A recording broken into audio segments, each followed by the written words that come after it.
معزز ناظرین کرام، خدمت خلق اور حقوق العباد کو پیش کریں گے مولانا غیاث احمد رشادی، صدر صفا بیت المال انڈیا۔ تو بہرحال قرآن مجید تمام معاملات میں اس بات کی تلقین کرتا ہے امت کو کہ وہ انصاف کا معاملہ کریں۔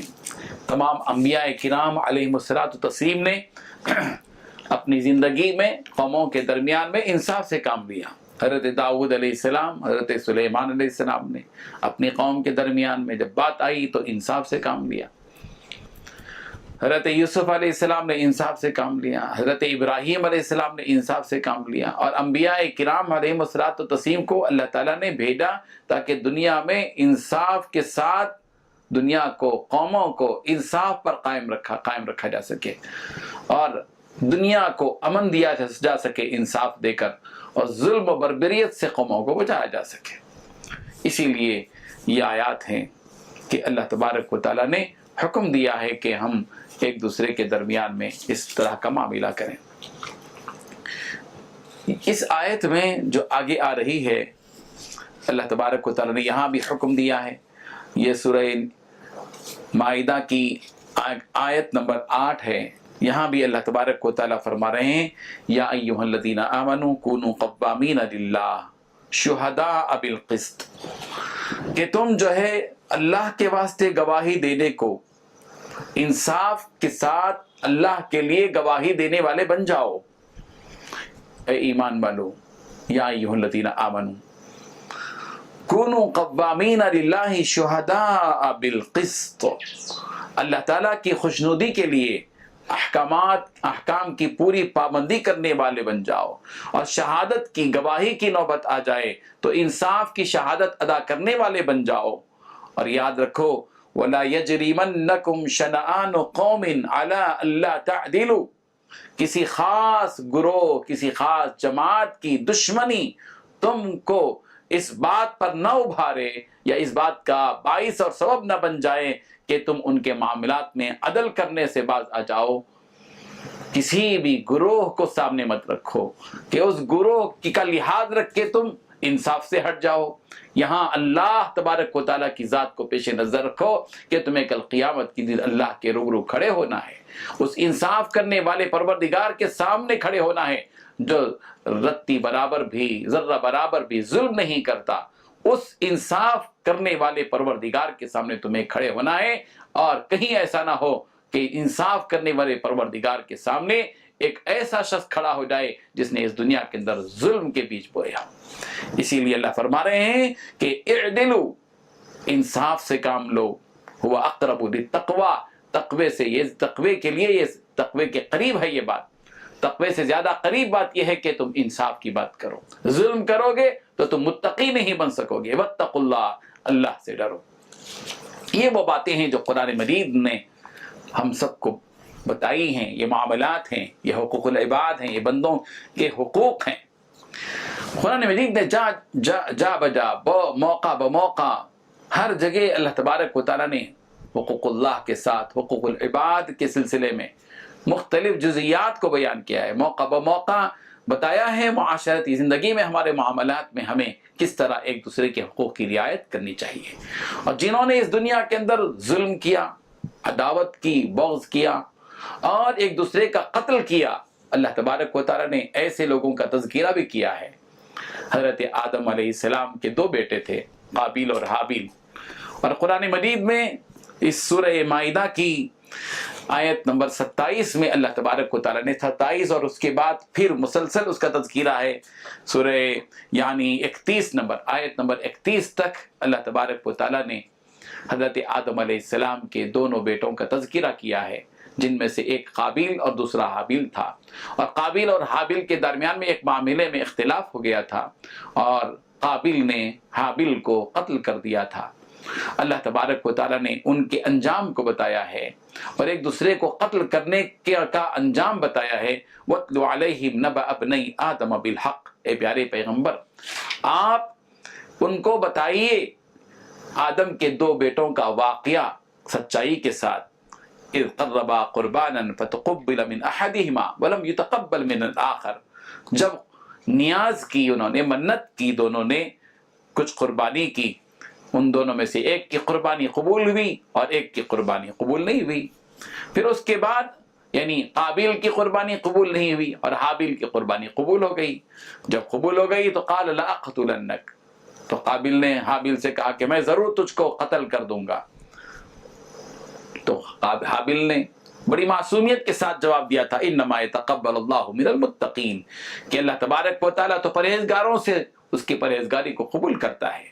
اور پھر حابیل نے بڑے معصومانہ انداز میں کہا تھا, منصفانہ انداز میں کہا تھا کہ لئن بسطت الی یدک لتقتلنی ما انا بباسط یدی الیک لاقتلک, اے میرے بھائی قابیل, اگر تو اپنے ہاتھ کو میری طرف بڑھاتا ہے کہ تو مجھے قتل کر دے, تو اس حقیقت کو سن لے کہ میں کبھی اپنا ہاتھ تجھے قتل کرنے کے لیے نہیں بڑھاؤں گا.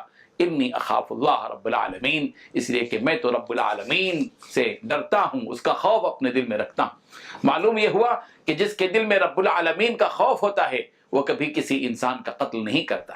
وہی شخص اس دنیا میں قتل کا راج کرتا ہے, ظلم کا راج کرتا ہے, جو اللہ کا خوف اپنے دل میں نہیں رکھتا, جس کا دل اللہ کے خوف سے اور خشیت سے عاری اور خالی ہوتا ہے. پھر اس نے کہا تھا انی اريد ان تبوء باسمی واسمک فتکون من اصحاب النار, تو اگر مجھے قتل کرتا ہے تو میں تو تجھے قتل نہیں کروں گا, اور ظاہر ہے کہ میں چاہتا ہوں کہ تو میرا بھی گناہ حاصل کرے اور تیرا بھی گناہ حاصل کرے, اور تو اگر مجھے قتل کرے گا اور اس گناہ کو تو اپنے ہاتھوں میں لے گا تو تجھے یہ معلوم ہونا چاہیے کہ تو دوزخ والوں میں سے ہو جائے گا. وذالک جزاء الظالمین, اور یہی ظالموں کا بدلہ ہوتا ہے. فطوعت له نفسه قتل اخی, بس قابل کو اس کے نفس نے اس بات پر راضی کر دیا کہ وہ اپنے بھائی کو قتل کر دے. فقتلہ, بس قابل نے حابل کو قتل کر دیا. فاصبح من الخاسرین, بس نقصان اٹھانے والوں میں سے ہو گیا قابل. پھر کیا ہوا؟ فبعث اللہ غرابا یبحث فی الارض لیریہ کیف یواری سوءۃ اخیہ, قابل نے حابل کو قتل تو کر دیا لیکن اس کے سامنے وہ مثال نہیں تھی کہ ایک آدمی کا جب قتل ہو جائے اور مر جائے تو اس کو کیا کرنا چاہیے. ہمارے سامنے چونکہ مثال ہے کہ ایک آدمی مر جاتا ہے تو اس کو جو ہے دفنا دیا جاتا ہے, لیکن قابل کے سامنے وہ کوئی نقشہ نہیں تھا, اس لیے کہ قابل کے زمانے تک کسی انسان کا قتل نہیں ہوا تھا. اللہ تبارک و تعالیٰ نے ایک کوے کو بھیجا.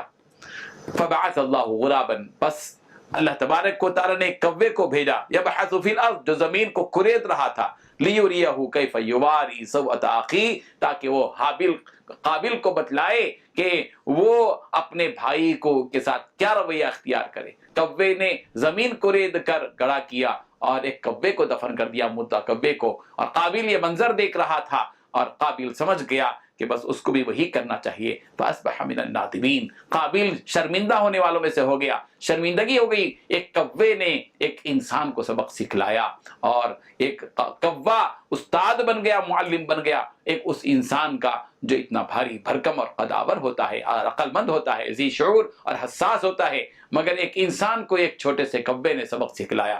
من اجل ذلک کتبنا علی بنی اسرائیل انہ من قتل نفسا بغیر نفس او فساد فی الارض فکأنما قتل الناس جمیعا. اللہ تبارک و تعالیٰ فرما رہے ہیں اسی لیے ہم نے بنی اسرائیل کے اوپر یہ بات نافذ کر دی تھی کہ جو کوئی شخص کسی ایک انسان کو ناحق قتل کرے گا یا زمین میں فساد بھرپا کرے گا, فکأنما قتل الناس جمیعا, گویا کہ اس نے پورے انسانوں کو قتل کیا ہے. ومن احیاها, اور جو کوئی شخص کسی انسان کو زندگی بخشے گا, کسی کی جان بچائے گا, فکأنما احیا الناس جمیعا, گویا کہ اس نے پورے انسانوں کی جان بچائی ہے. بہرحال اس آیت ربانی سے اس بات کا علم ہوا کہ دنیا میں قتل کا راج نہیں ہونا چاہیے. جو اس دنیا میں کسی ایک انسان کو قتل کرتا ہے اسے جان لینا چاہیے کہ اللہ تبارک و تعالیٰ اس کو رسوا کرتے ہیں, اس کو ذلیل کرتے ہیں, وہ شرمندہ ہوتا ہے, شرمندگی ہی اس کا نتیجہ ہے. اللہ تبارک و تعالیٰ ہم سب کو اس سے محفوظ کر دے کہ ہمارے ہاتھوں سے نہ کسی کا خون ہو اور نہ ہمارے ہاتھوں سے کسی پر ظلم ہو. قرآن مجید کس طرح حقوق العباد کے سلسلے میں باتیں بتاتا چلا جاتا ہے. سورہ مائدہ کی آیت نمبر 38 پر غور کیجیے. اللہ تبارک و تعالیٰ نے فرمایا والسارق والسارقۃ فاقطعوا ایدیہما جزاء بما کسبا نکالا من اللہ, کہ چوری کرنے والا مرد اور چوری کرنے والی عورت ان دونوں کے فاقطعوا ایدیہما, ان دونوں کے دونوں ہاتھوں کو کاٹ ڈالو، ان دونوں کے ہاتھوں کو کاٹ ڈالو، جزاء بما کسبا، اس گناہ کی پاداش میں جو انہوں نے کیا ہے، نکالم من اللہ، یہ اللہ تبارک و تعالیٰ کی طرف سے تنبیہ ہے، واللہ عزیز حکیم، اور اللہ تبارک و تعالیٰ عزیز ہیں، غالب ہیں، حکمت والے ہیں۔ ان کو معلوم ہے کہ وہ کیوں حکم دے رہے ہیں، ان کی حکمت یہی ہے کہ دنیا کے اندر ایک چور کا اگر ہاتھ کاٹا جائے گا، وہ لاکھوں انسانوں کے لیے سبق کا ذریعہ بنے گا۔ لاکھوں انسان اس کٹے ہوئے ہاتھ کو دیکھ کر سبق حاصل کریں گے کہ جو کوئی اس دنیا میں چوری کرتا ہے اور چوری کے ذریعے سے کسی کا حق مارتا ہے، کسی کو زخم پہنچاتا ہے، کسی کو تکلیف پہنچاتا ہے، تو اس کا نتیجہ یہ ہوگا کہ اس کا ہاتھ کاٹ دیا جائے گا۔ کسی ایک کا ہاتھ کاٹا جانا یہ ہزاروں بلکہ لاکھوں آدمیوں کو چوری کے جرم سے بچا دیتا ہے۔ یہ ہیں وہ احکامات جو قرآن مجید میں حقوق العباد کے طور پر بیان کیے جا رہے ہیں۔ اور دیکھیے یہاں پر سورہ مائدہ کی آیت نمبر 42 میں اللہ تبارک و تعالیٰ نے نبی کریم صلی اللہ علیہ وسلم کو حکم دیا ہے کہ جب بھی وہ فیصلہ کریں انصاف کے ساتھ فیصلہ کریں۔ وَإِنْ حَكَمْتَ فَاحْكُمْ بَيْنَهُمْ بِالْقِسْطِ، اے پیارے پیغمبر صلی اللہ علیہ وسلم، اگر آپ لوگوں کے درمیان میں فیصلہ کریں تو انصاف کے ساتھ فیصلہ کریں۔ یہ آیت دراصل مدینہ منورہ کے اس ماحول میں اتری ہے جب پیارے پیغمبر صلی اللہ علیہ وسلم مدینہ منورہ تشریف لائے، اور مدینہ منورہ کے اندر اس وقت میں یہود کے دو قبیلے آباد تھے، ایک بنو قریظہ اور دوسرے بنو نذیر۔ ان میں سے بنو نذیر قوت و شوکت والے تھے اور دولت اور عزت والے تھے، اور بنو قریظہ پر بنو نذیر کو بڑی فوقیت تھی۔